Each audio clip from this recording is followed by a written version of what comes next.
Gaslighting is not just a term tossed around in therapy rooms or social media.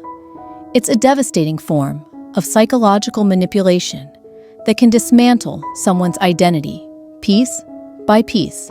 It creeps in subtly, often wearing the mask of love, concern, or authority.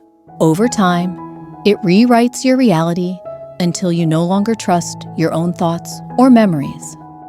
This video explores the emotional and psychological toll of gaslighting, provides clarity on how to recognize it, and offers empowering steps to rebuild your sense of self and reclaim control. It's both a warning and a roadmap, crafted with deep compassion for anyone who's lived in the shadow of manipulation. Part 1. The quiet erosion of self. Gaslighting works in silence, cloaked in affection, logic, or authority. It starts with subtle nudges, comments that make you doubt your judgment or second-guess your emotions. The manipulator doesn't have to yell, they just have to repeat the lie often enough. Over time, that doubt takes root. What once felt obvious becomes questionable. What once brought confidence now causes hesitation. The manipulator's version of events doesn't have to make sense. It only has to sound more believable than your memory. It only has to be delivered with more certainty than your voice can muster after being undermined for so long. Eventually, even glaring truths start to feel blurred. This is how the erosion begins. A chipping away of certainty, a quiet, internal unraveling. It's not just confusion, it's the gradual dismantling of identity. You begin to wonder whether your perception has ever been reliable. You look for validation in the very person who caused the harm, hoping they'll give you back the truth they took away. Gaslighting is never about misunderstanding. It is a calculated, or sometimes deeply ingrained, form of control. It uses confusion as a tool, dependency as a goal, and your self-trust as the target. The result is emotional captivity, a state where your reality is filtered through someone else's agenda. Part 2. Recognizing the manipulation. Recognition is the first crack in the illusion. The moment something no longer feels quite right, even if it's just a flicker of discomfort, that's the mind trying to wake itself up. But gaslighting thrives on confusion and emotional chaos. It relies on the slow unraveling of your internal signals. The signs are consistent. There's a repeated rewriting of history, not just forgetting, but insisting that things happened differently, sometimes denying events that occurred minutes ago.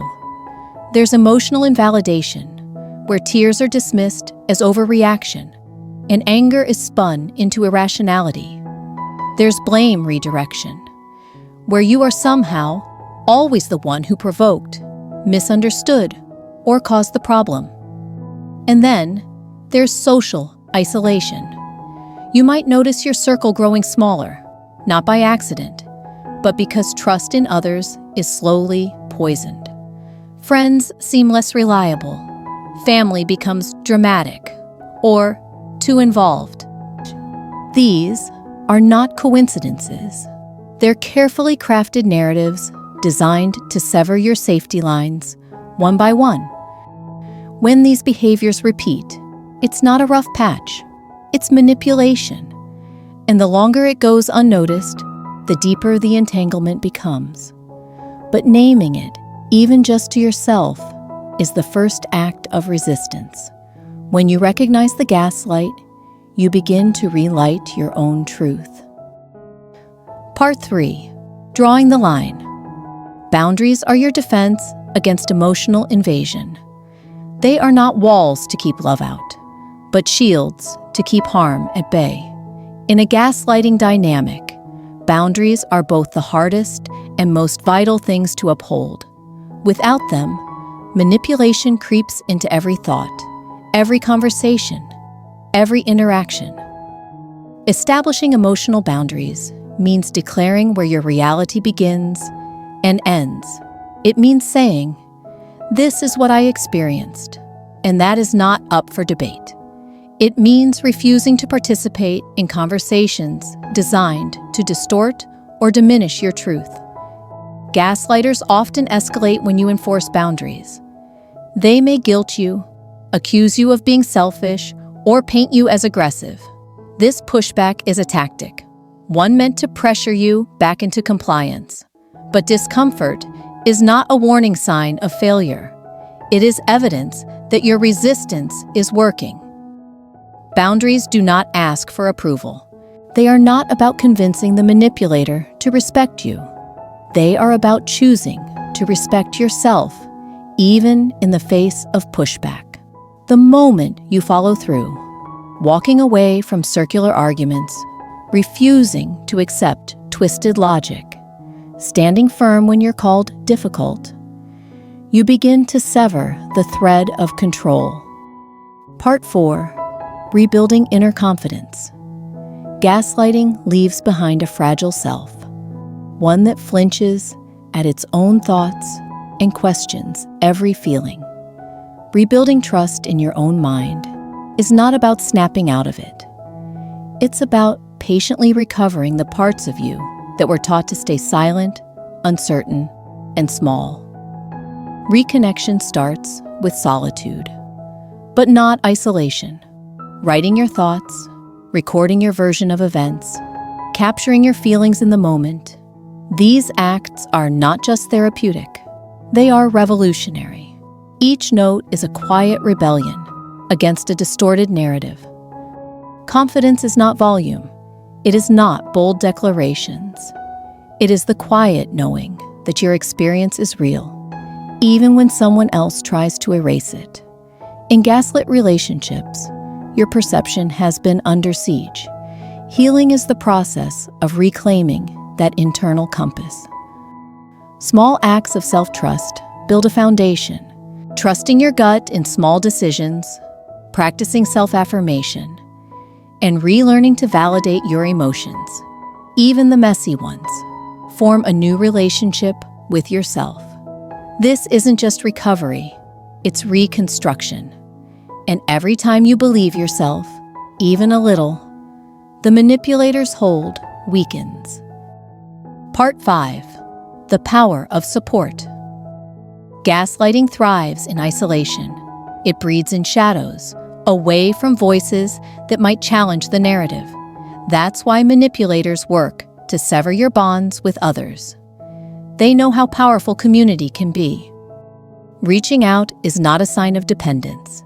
It is a return to reality. Support doesn't always come with advice or solutions. Sometimes, it's as simple as someone witnessing your pain without doubting it. That kind of validation begins to stitch your fractured perception back together. A safe network reminds you of who you were before the manipulation. It reflects your strength, your character, and your clarity, things you might have forgotten under the weight of someone else's story. Whether it's a therapist, a close friend, or a support group, these relationships hold space for truth. The manipulator may resist this reconnection. They may call others untrustworthy, claim you're being turned against them, or act betrayed by your independence. This reaction is not evidence of your disloyalty. It's evidence of their fear of losing control. You are not alone, and you were never as broken as you were made to feel. Part 6. When distance is the only answer. Not every situation can be salvaged. Some relationships become so steeped in manipulation that the only path to healing is separation. This truth can be one of the hardest to accept, especially when love, obligation, or history is involved. But safety, emotional and psychological, is not negotiable.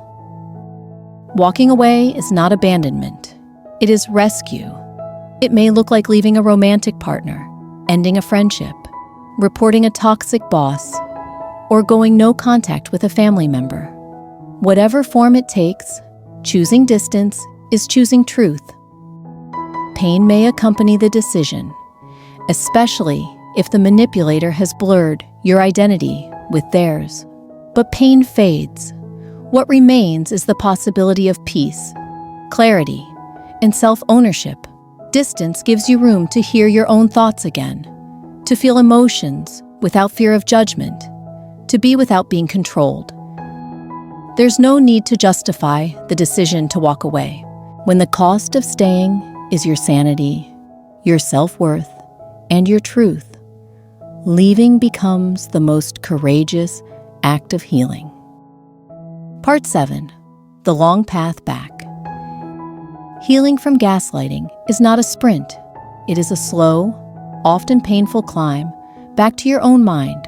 Doubts will linger. The manipulator's voice may still echo in moments of vulnerability. Old habits of questioning yourself may surface unexpectedly. This is not failure. This is healing in progress. Each step forward is a reclamation of your voice, your autonomy, your sense of self. Over time, moments of clarity grow longer. You begin to respond instead of react. You begin to breathe in rooms where you once held your breath. The road is not linear. There are relapses and revelations. There are setbacks and breakthroughs. But with each honest conversation, with each journal entry, with each moment, you say, "That doesn't feel right." You move closer to freedom. And one day, without fanfare or dramatic transformation, you'll find your inner voice is no longer trembling. It's steady, certain. Your compass is no longer broken. It's guiding you home. A quiet reclamation. Gaslighting tries to steal your truth, but it cannot erase your inner strength. That strength lives quietly beneath the doubt, waiting to be remembered. This journey is not about confronting manipulators with rage or proving them wrong. It is about returning to yourself, the freedom to feel, to remember, to speak, and to choose. These are the rights gaslighting tries to take, and they are yours to reclaim. There is no shame in having been manipulated. There is only courage in facing it, breaking the cycle, and choosing a life where your reality belongs to you and you alone.